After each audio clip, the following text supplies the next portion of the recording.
The Berenstain Bears, and The Truth. Stan and Jan Berenstain. It was a lazy sort of day in bear country. The air was so still that the leaves on the big tree house where the bear family lived were hardly rustling. Except in the beehive where the bees were always busy. Nothing much seemed to be happening. It was the sort of day that sometimes leads to mischief. Inside the treehouse, brother and sister bear were sitting around, not doing anything in particular. Brother was holding a soccer ball. He'd become interested in soccer and had been outside practicing free kicks. Sister was relaxing in an easy chair thinking about what to do next. Neither Papa nor Mama Bear was around. Papa was in his shop working on some furniture and Mama was out shopping. I know what, said Sister. Let's go gather some wild blackberries. Brother thought about that. No, he said, wild blackberries have too many thorns, and besides, the seeds get stuck in your teeth. Well then, said Sister, let's go out and twist each other up on the swing and see who gets the dizziest. Brother thought about that. No, he said, that's silly, and besides, we did that yesterday. Sister became irritated and impatient with her brother. My goodness, she complained. You don't want to do anything. All you want to do is sit there and hug that soccer ball. I think you must be in love with that soccer ball. I am not, protested Brother, but I'll tell you something. I bet I can dribble this ball past you. Brother was a pretty good soccer player and a very good dribbler, but so was Sister. The only one who saw what happened next besides the cubs was a mockingbird, who was perched on a twig outside an open window. Brother faced Sister. The ball was on the floor between them. First, Brother moved the ball with his right foot, then with his left, trying to trick Sister out of position. Then, quick as a flash, he gave the ball a sharp kick with his right.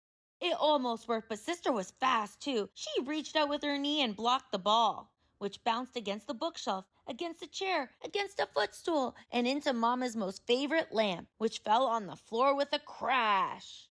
The mockingbird let out a screech and got out of there as fast as its wings could carry it. As it flew away, it saw Mama Bear returning from the marketplace. Now the bear family had some house rules, just as any family has. One was no honey eating in bed, another was no tracking mud on the clean floors, and another was no ball playing in the house.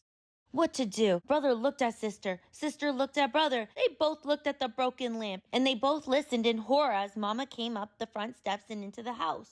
All Brother had time to do before Mama came into the room was roll the ball behind Papa's chair. My lamp, said Mama. My best lamp. What happened? She asked, looking into her cub's eyes. Tell me about it. The cubs looked into Mama's eyes, then at each other, and then they began to tell one of the biggest whoppers that has ever been told in bear country. It was a bird, began Brother. Yes, added Sister, a big purple bird with yellow feet. And green wingtips, added Brother. And funny-looking red feathers sticking out of his head, said Sister, as a finishing touch. As most lies do, the purple bird whopper got bigger and bigger and bigger.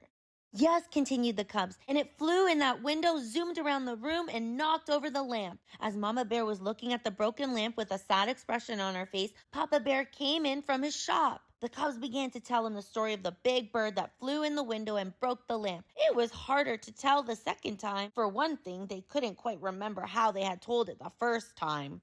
You've got me confused, said Papa. Was it a purple bird with green wingtips and yellow feet?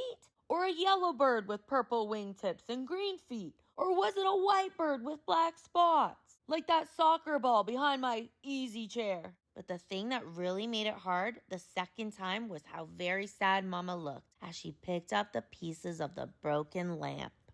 Mama, we're really sorry about the lamp, said Brother. Oh, yes, said Sister, picking up the last piece and putting it in the dustpan. Oh, said Mama, I'm not worried about the lamp. We can always get another lamp, or we can glue this one back together. What I'm sad about is the thought that maybe, just maybe, my cubs, whom I've always trusted, aren't telling me the truth.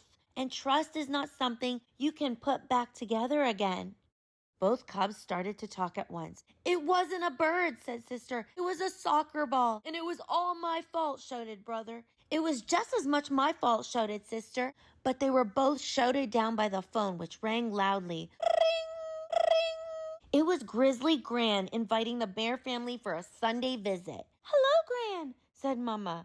Oh, everything is just fine here in the treehouse. How is everything with you? But Mama, protested Sister after Mama hung up the phone, you told Gran that everything is fine here, and that isn't really the truth. Oh, but it is, answered Mama. We've got two fine cubs who have just learned a very important lesson about telling the truth. And what could be finer than that? Now let's help Papa glue the lamp back together.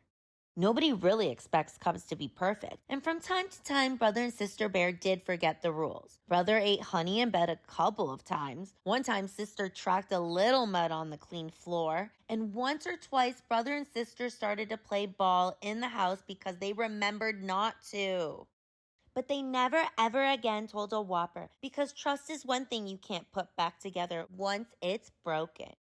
Thank you for supporting my channel, and don't forget to subscribe.